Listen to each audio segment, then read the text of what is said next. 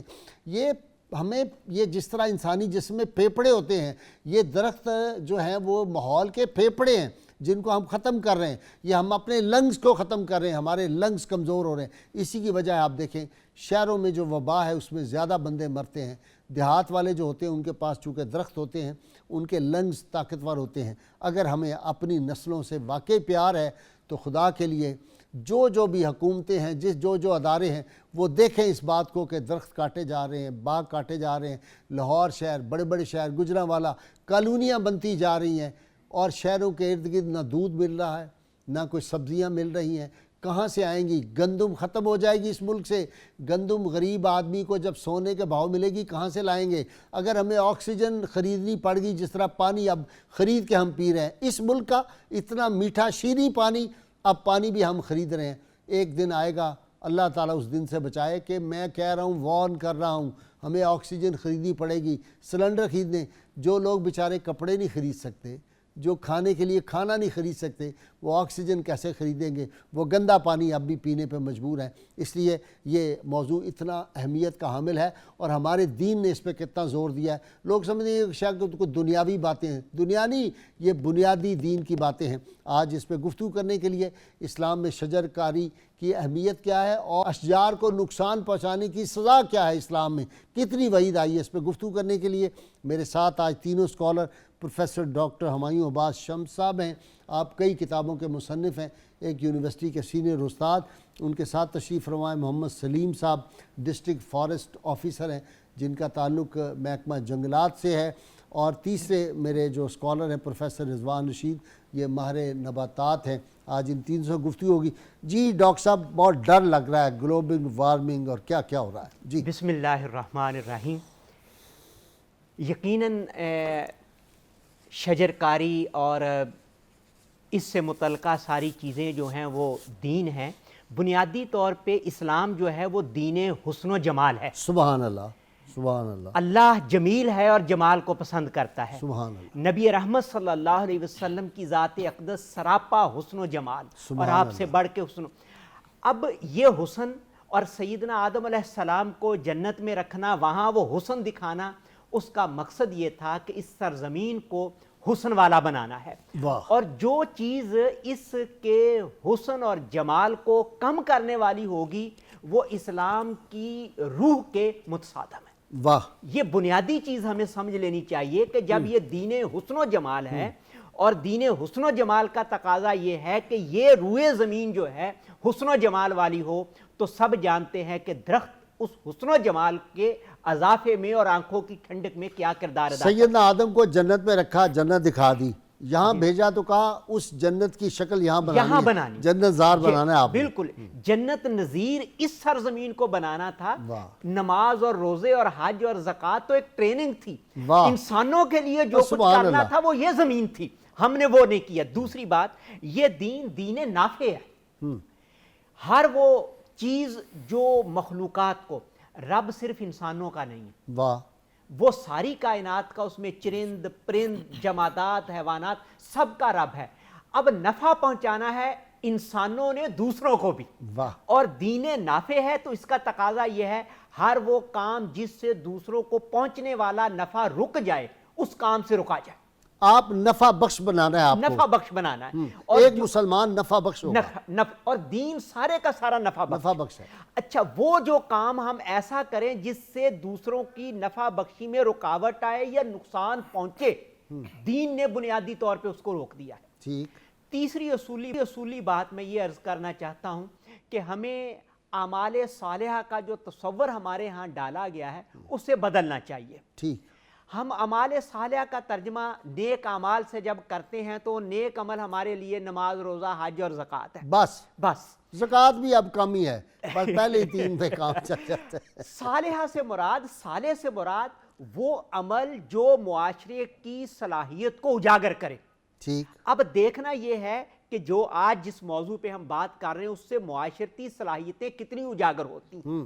اس پس منظر میں ان تینوں چیزوں کی کہ دین حسن و جمال ہے، دین نفع بخش دین ہے، اور نبی کریم صلی اللہ علیہ وسلم کے ہاں جو اعمال صالحہ کا تصور ہے وہ صرف ایک محدود دائرے کا نہیں ہے، وہ پھیلا ہوا ہے۔ ڈاکٹر صاحب وہ بتائیں نا کہ بلا وجہ اگر کسی نے بیری کا درخت کاٹا، جی، نبی کریم صلی اللہ علیہ وسلم کا ارشاد گرامی ہے اور مجمع الزوائد میں اس کو نقل کیا گیا ہے کہ جو بلا وجہ بیری کے درخت کو کاٹے گا، بیری سایہ بھی ہے، پھل بھی ہے، جو کاٹے گا وہ اوندے منہ جہنم میں ڈالا جائے گا، الٹا کر کے جانا۔ اب یہ ایک تو جہنم میں ڈالا جانا، پھر اوندے منہ ڈالا جانا، یہ اس کی اذیت کو اور اس کی خوفناکی کو ظاہر کرنے کے لیے آپ نے کہ وہ معمولی سزا اور تھوڑی سزا نہیں ہے، تمہیں بہت سخت سزا دی جائے گی۔ بیری کا درخت جو بیر تو اتنے ہیں اور جو آم ہے وہ اتنا بڑا ہے، تو یہی جو اصول ہے یہ تمام جو پھلدار درخت ان سب پہ لاگو ہوگا۔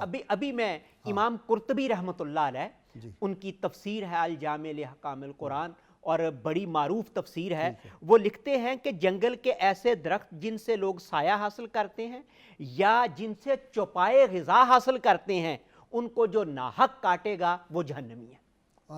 یہ امام قرطبی رحمۃ اللہ علیہ نے نقل کیا ہے، مختلف روایات کی تشریح اور توضیح کے بعد اپنی رائے جو دے رہے ہیں۔ اب جو غذا بھی ہے، سایہ بھی ہے۔ اب جو پھل جس کا ذکر آپ کر رہے ہیں کہ وہ چھوٹا یا بڑا نہیں، انسانوں کے لیے کتنا ضروری ہے، نفع بخشی کے نقطہ نظر سے کتنا ضروری ہے، اور پھر ہمارے معاشی مسائل کے حل کے لیے ہمارا آم تو پوری دنیا میں جاتا ہے، اور اس کا ٹیسٹ جو ہمارے آم کا ٹیسٹ ہے وہ دنیا کے کسی آم کا ٹیسٹ نہیں ہے، اور جو ورائٹی ہمارے آم کی ہے دنیا کے کسی خطے میں وہ آم نہیں پایا جاتا۔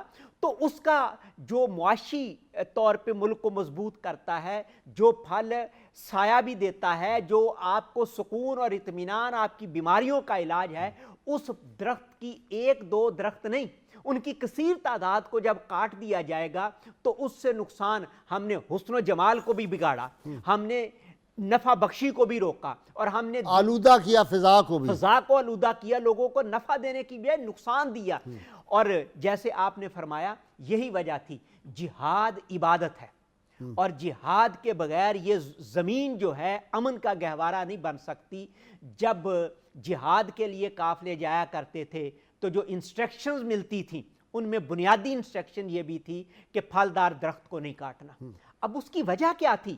اس لیے کہ وہ انسانوں کے، حیوانوں کے لیے نفع بخشی ہے، اور نفع دینا یہ دین کے بنیادی تقاضوں۔ حالانکہ دشمن کا علاقہ ہے، دشمن وہاں رہتے ہیں، اس کے باوجود بھی جو انسانوں کو فائدہ چیز پہنچاتی ہے وہ نہیں آپ کاٹ سکتے، وہ کاٹ نہیں سکتے۔ اب اسلام سے بڑھ کے کوئی امن کا دین ہو سکتا ہے دنیا میں؟ اسلام نے کوئی امن کے حقیقی تصور کو اگر کہ امن ہے کیا، اسی لیے کہتے ہیں جہاد کوئی لڑائی اور لوگوں کو مارنے کا نام نہیں ہے، صرف یہ ہے کہ جہاد جب ہم کرتے ہیں ہم یہ سمجھتے ہیں رسول اللہ صلی اللہ علیہ وسلم کی تعلیمات کی روشنی میں کہ ایک دیوانے کے ہاتھ تلوار آ گئی ہے، اس سے تلوار کو چھیننے کا عمل کہ وہ لوگوں کو نقصان نہ پہنچائے، وہ تلوار چھیننے کا عمل ہے، یہ اسلام کا تصور جہاد تھا۔ اور اس چھیننے کے عمل کے دوران بھی پھلدار درختوں سے منع کر دیا گیا ہے کہ ان کو نہیں کاٹنا، کیونکہ قافلے چلتے ہیں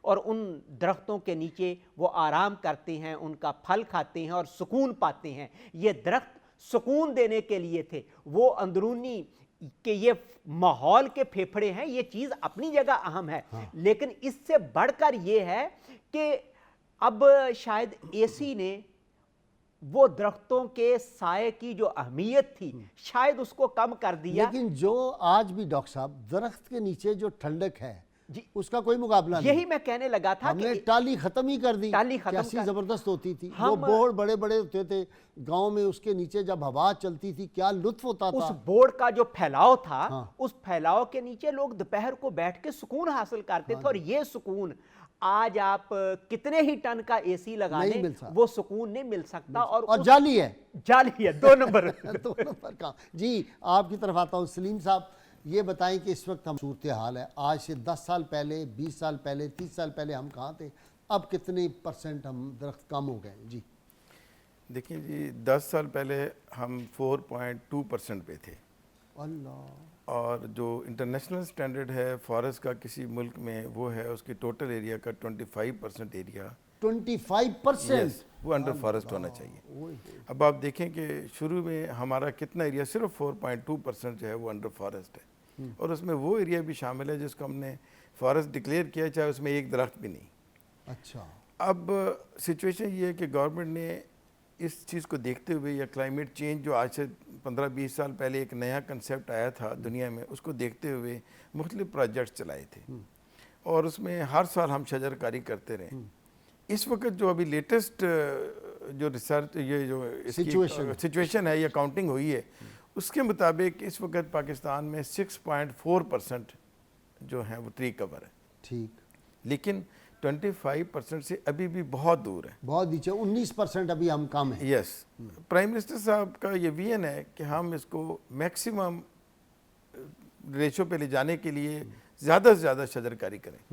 انہوں نے 2019 سے ایک پروجیکٹ شروع کیا تھا 10 بلین ٹری سونامی پروگرام، اس کے تحت میں صرف پنجاب کی بات کروں گا، اس کے تحت پنجاب میں 46 کروڑ پودے لگنے 4 سالوں کے اندر، یعنی 2023 تک، اور اس کے لیے انہوں نے ہمیں 26 ارب روپے کی کثیر رقم دی ہے، جو فارسٹ کی ہسٹری میں 1947 سے آج تک پہلے کسی گورنمنٹ نے نہیں دی، نہ ہی یہ فارسٹ کسی گورنمنٹ کی پرائرٹیز پہ رہا ہے۔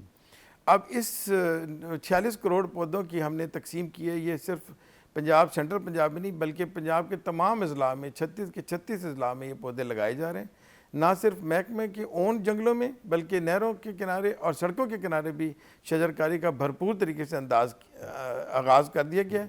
آپ کسی بھی علاقے میں، اپنے علاقے میں جائیں، آپ کو پتہ لگے گا کہ فارسٹ ڈپارٹمنٹ ہمہ وقت درخت لگانے میں کوشاں ہے۔ سلیم صاحب بڑی معذرت کے ساتھ میں جاتا ہوں اپنے گاؤں بھی، اور میرا گاؤں جو ہے پبی کے ساتھ ہے، یعنی تحصیل کھاریہ میں، مجھے کہیں لاہور سے لے کر وہاں تک کوئی نئے درخت نہیں نظر آتے۔ یہ کہاں لگ رہے ہیں یہ آپ بتاتے ہوں گے، آپ یقیناً غلط بات نہیں کر رہے ہوں گے، لیکن میں اپنی پرسیپشن بتا رہا ہوں۔ یہ ڈاکٹر صاحب بیٹھے ہیں، ہم تینوں بیٹھے ہیں، ہمیں کہیں کوئی درخت نہیں نظر آئے۔ ہر سال ہوتا ہے اتنے لاکھ درخت لگ جائیں گے، وہ پتہ نہیں کہاں لگتے ہیں، البتہ جنت میں لگ رہے ہوں تو وہ ہماری ابھی تک ایکسیس نہیں ہے۔ جی وہ بھی ذکر اذکار کریں گے تو لگیں گے۔ آپ کی پرسیپشن جو ہے وہ یہ ہے کہ روڈ سائڈ سے آپ ٹریول کرتے ہیں تو آپ نے روڈ سائڈ پہ ابھی دیکھا ہوگا کہ کام شروع نہیں ہوا۔ نہیں، میں گاؤں میں جاتا ہوں، اس کی فیزز زمین پڑی ہوئی ہے۔ دیکھیں اس کی فیزز بنائی ہیں گورنمنٹ نے۔ گورنمنٹ کے پاس جو فارسٹ ڈپارٹمنٹ کا رقبہ ہے وہ 16,39,000 ایکڑ ہے پنجاب کے اندر، جس کو فارسٹ ڈپارٹمنٹ مینیج کر رہا ہے۔ سب سے پہلے انہوں نے وہ جو 39,000 ایکڑ میں سے جتنا ایریا خالی پڑا تھا 16,39,000 ایکڑ میں سے اس کو ری افریسٹیٹ اور ریجنریٹ کیا ہے۔ اس کے بعد سیکنڈ فیز میں وہ نہروں کے اوپر جو جس طرح پرانے درخت ہوا کرتے تھے اب وہ ختم ہو گئے, اس جگہ تمام نہروں کو ریبلیٹیٹ کیا ہے. اس کی وجہ یہ کہ جہاں پانی کی اویلیبلٹی قریب ترین ہے اس کو پہلے انہوں نے ٹیک اپ کیا. اور تھرڈ فیز میں یہ سڑکیں ہیں, سڑکوں پہ تھوڑا ایریا لگایا جا رہا ہے کیونکہ وہاں پر ٹینکرز کے ساتھ پانی لگانا پڑتا ہے, اس لیے وہ فیز وائز ہے, اس لیے آپ کو نظر نہیں آ رہا. اگر آپ میں آپ اسی کی بات کروں, اگر آپ اس وقت چھانگا مانگا چلے جائیں, یہاں لاہور سے 80 کلومیٹر ہے, 12,510 ایکڑ اس کا ٹوٹل ایریا ہے, جس میں سے تقریباً 10,000 سے اوپر ایکڑ گرین ہو چکا ہے. آپ یہ میری بات کو نا آپ مانیں, آپ GIS based satellite images Google پر موجود ہیں, اگر آپ شانگا مانگا کو سرچ کریں گے تو آپ کو اب بلینک ایریا نظر نہیں آئے گا. اور یہ جو آپ نے فرمایا نا کہ جنگلات والے کہاں لگا رہے ہیں پودے, یہ ہمیں نظر نہیں آ رہے, تو اس کے لیے بھی اب بڑا اچھا میکنزم بنا دیا ہے گورنمنٹ نے. انہوں نے ایک یہاں GIS لیب اسٹیبلش کر دی اور اسپارکو کے ساتھ انہوں نے اپنا MOU سائن کر لیا ہے. اسپارکو کے سیٹلائٹ ہر 3 مہینے کے بعد اسی ایریاز کی امیج لیتا ہے اور بتاتا ہے کہ اس وقت ٹریز کتنے لگ چکے ہیں اور ان کی اس وقت ہائٹ کیا اور اسپیشی کون سی ہے. تو اب یہ سارا GIS بیسڈ ہے. میرے اور آپ کے کہنے سے کہ ہم لگا رہے ہیں یا آپ کہہ رہے ہیں ہمیں دکھائی نہیں دے رہے, وہ بات نہیں رہے گی. اور دوسری بات ہے تھرڈ پارٹی ویلیڈیشن ڈپارٹمنٹ نے کی ہے. اب یہاں جو ہم کام کرتے ہیں اس کی UNDP اور WWF وہ ویریفیکیشن کرتے ہیں, پھر وہ بتاتے ہیں کہ ٹری کور انکریز ہو رہا ہے یا ڈیکریز ہو رہا ہے. اچھا, آپ کس طرح لوگوں کی آپ کس طرح ہیلپ کرتے ہیں؟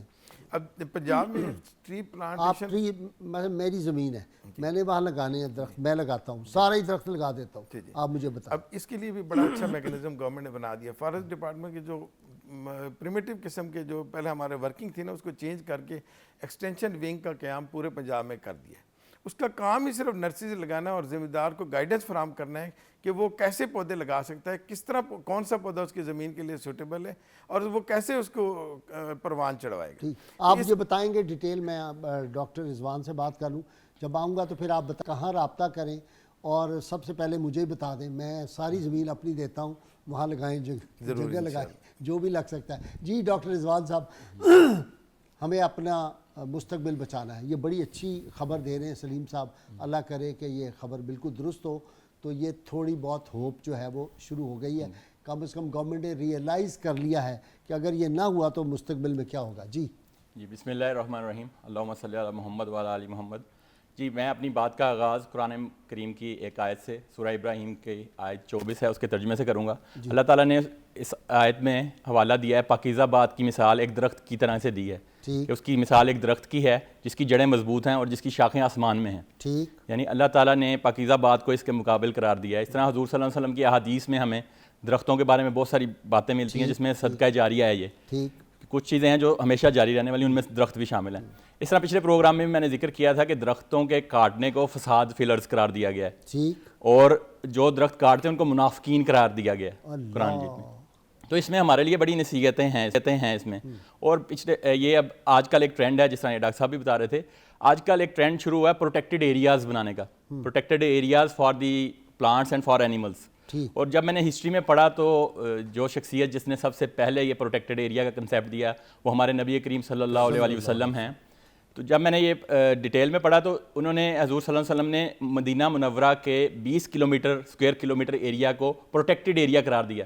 حضور صلی اللہ علیہ وسلم نے اس دور میں آج سے 1400 سال پہلے منع کیا کہ اس 20 کلومیٹر کے ایریا میں نہ کوئی درخت کاٹا جائے گا اور نہ کسی جانور کو قتل کیا جائے گا. اور جو اجازت دی وہ صرف اتنی کہ درخت سے صرف ایک چھڑی کاٹی جا سکتی ہے جس سے کسی اونٹ کو ہانکا جائے, مسواک کے لیے یا اونٹ کو ہانکنے کے لیے. اس سے زیادہ انہوں نے منع کر دیا تھا کہ کوئی درخت اس پروٹیکٹڈ ایریا میں سے کاٹا نہیں جائے گا. ہم آج اس کی طرف جا رہے ہیں, ہم پروٹیکٹڈ ایریاز بنا رہے ہیں, سینکچریز بنا رہے ہیں, جہاں پہ ہاں جی بالکل ہمیں یہ مثال ماشاءاللہ 1400 سال پہلے سے ہمارے ملتی ہے ہمیں یہ. تو اسی تناظر میں عرض کروں گا کہ درختوں کی اہمیت آپ نے ماشاءاللہ بیان کی, ہم ہزاروں اہمیتیں بیان کر سکتے ہیں, ان میں سے چند پوائنٹس میں دوبارہ آپ کے ساتھ شیئر کرنا چاہوں گا. سب سے پہلے جی these are the basic source of food, ٹھیک ہے. دوسری چیز ہم اس کو کہتے ہیں کہ جی جو ٹریز ہیں they are the source of wood, they are the source of fuel, اور they are the source of raw material, industrial raw material جتنا بھی ہے ہمارا وہ یہ درخت پرووائڈ کر رہے ہیں. تیسری چیز یہ ہمارے جو ویدر کو ہے کلین کر رہے ہیں, ایٹماسفیئر کو کلین کر رہے ہیں. کیسے کلین کر رہے ہیں جی؟ کاربن ڈائی آکسائڈ کو ابزارب کر رہے ہیں اور آکسیجن ہمیں فراہم کر رہے ہیں. اس طرح سے یہ ہمارے ویدر کو کلین کرتے ہیں.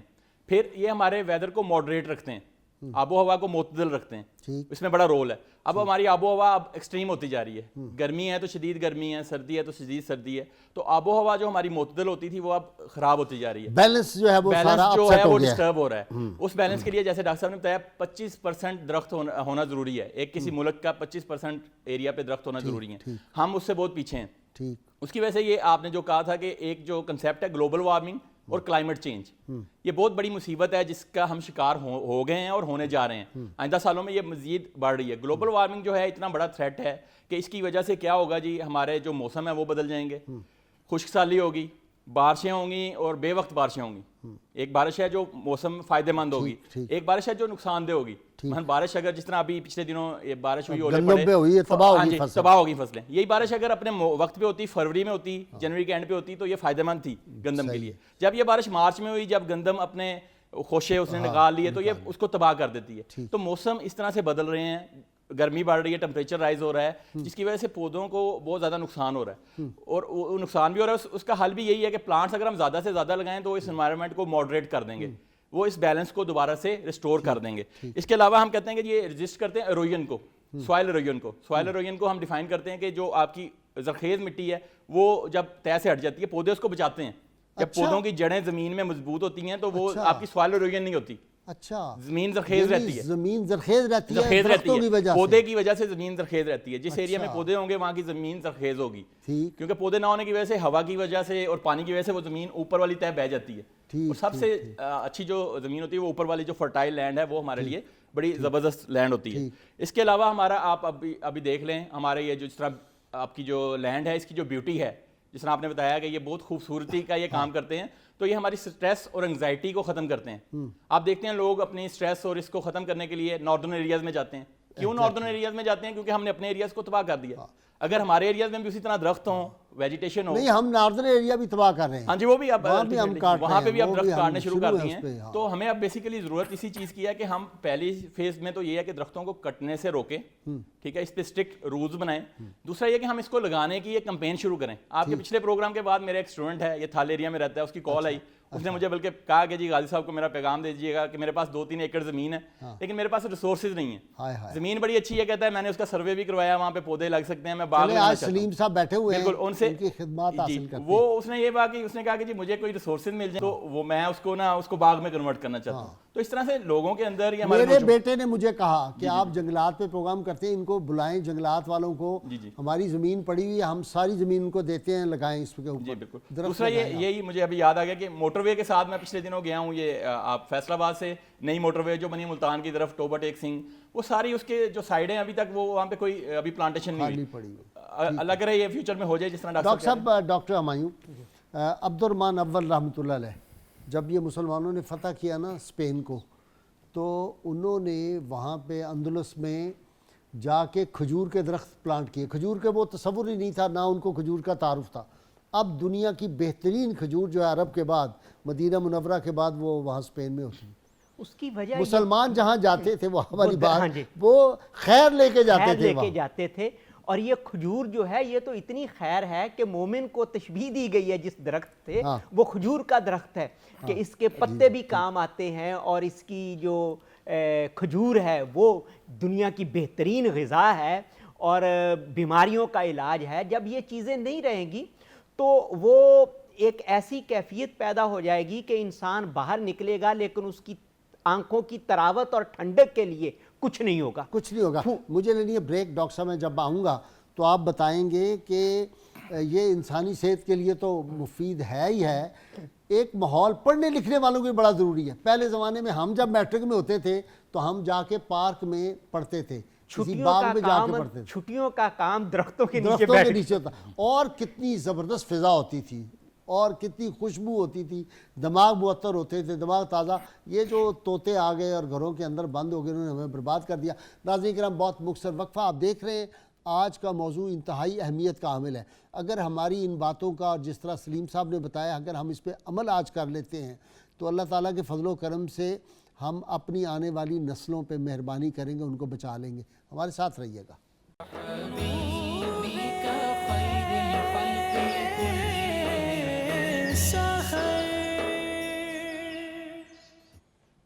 ویلکم بیک ناظرین کرام. جی ڈاکٹر ہمایوں صاحب، اگر کوئی درخت لگائے پھلدار، اس سے کوئی چوری بھی کر لے پھل، پھر بھی اس آدمی کو اس کا صدقے کا ثواب ملے گا؟ اچھا، صدقے میں جو ایک جامع ترین لفظ نبی رحمت صلی اللہ علیہ وسلم نے عطا فرمایا وہ ہے کہ ہر معروف صدقہ ہے. ٹھیک، معروف کا لفظ ہے. ٹھیک. اور معروف کہتے ہیں جو عقل اور شرع کے اعتبار سے چیز مستحسن ہو اور اچھی ہو، وہ معروف ہے. تو گویا یہ درخت جو ہے یہ عقل کا بھی تقاضا ہے اور یہ شرع کا بھی تقاضا ہے. اب رہ گیا کہ یہ صدقہ ہے، اور صدقہ میں بھی صدقہ جاریہ ہے. ایک تو صدقہ اس کا ایک محدود وقت میں ایک کو فائدہ ہوتا ہے. صدقہ جاریہ وہ چیزیں ہیں جن کا فائدہ آپ کو مرنے کے بعد بھی ہوتا ہے. اور نبی کریم صلی اللہ علیہ وسلم نے ایک قبر پر یہ شاہ گاڑ کر رکھ کر یہ نشاندہی ہمارے لیے کی ہے کہ یہ جو فائدہ ہے، درخت تو وہ چیز ہے جس کا فائدہ مردوں کو بھی ہوتا ہے اور مرنے کے بعد بھی ہوتا ہے. اس لیے اس اہم ترین یعنی اس کی وجہ سے عذاب قبر رک جاتا ہے. عذاب قبر رک جاتا ہے. کیسی زبردست بات ہے. یعنی اسلام نے پھر اس طرف بھی توجہ دلائی کہ قبرستانوں میں بھی خوب درخت لگاؤ. ہمارے کیا ہوتا ہے کہ وہ میں اب گیا ہوں اپنے گاؤں، تو میں نے والدہ کا مزار دیکھا، تو وہاں بیری کا درخت تھا، تو میں گیا ہوں تو بیری کا درخت کاٹا ہوا تھا. وہاں سے لوگ بیر کھاتے تھے. پتہ ہی نہیں سینس اصل پرابلم کیا ہے. ڈاکٹر صاحب یہ تعلیمات دیکھیں، میں اور آپ، ہمارا ایک دینی مزاج ہے یا مطالعہ ہے. محراب و منبر سے پچھلے 25 سال سے تو میں دیکھ رہا ہوں لڑائی جھگڑا فساد کافر فلانا پہ ایک دوسرے مسلک کے خلاف.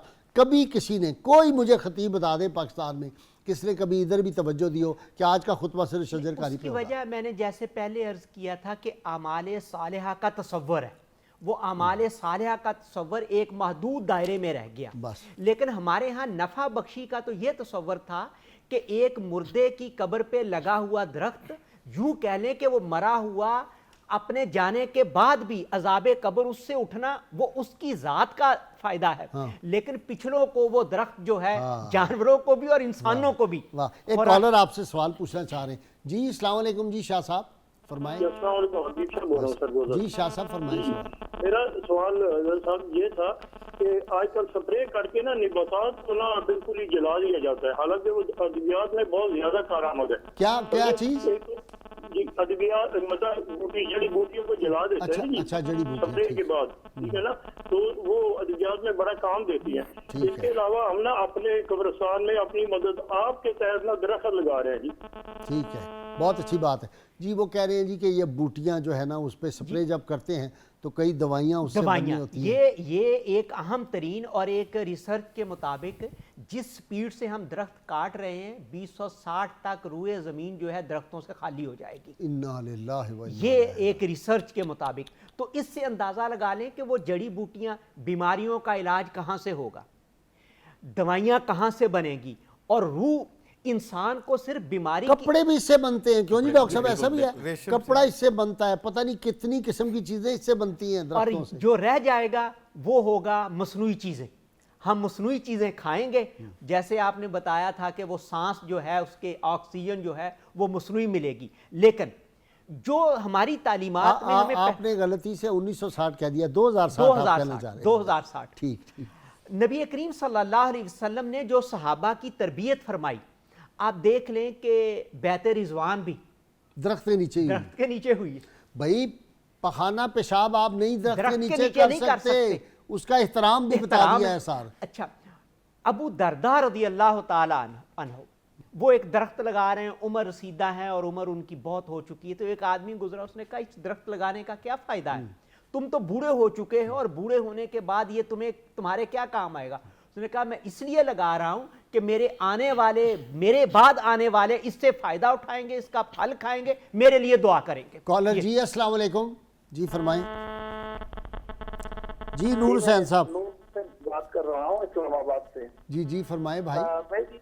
میری یہ گزارش ہے کہ دیکھیں ایک کتاب ہونی چاہیے، کوئی موقف ہو، کوئی عالم ہو جس میں شجر کاری کی اہمیت یا درختوں کی اہمیت ہو. وہ کتاب جو ہے صرف قرآن پاک کی آیات ہو، اس میں شجر کاری کی اہمیت کے حوالے سے، پلانٹیشن کے حوالے سے اور احادیث ہوں، حضور علیہ الصلوۃ والسلام کی احادیث مبارک ہوں، تاکہ بتا دیں گے.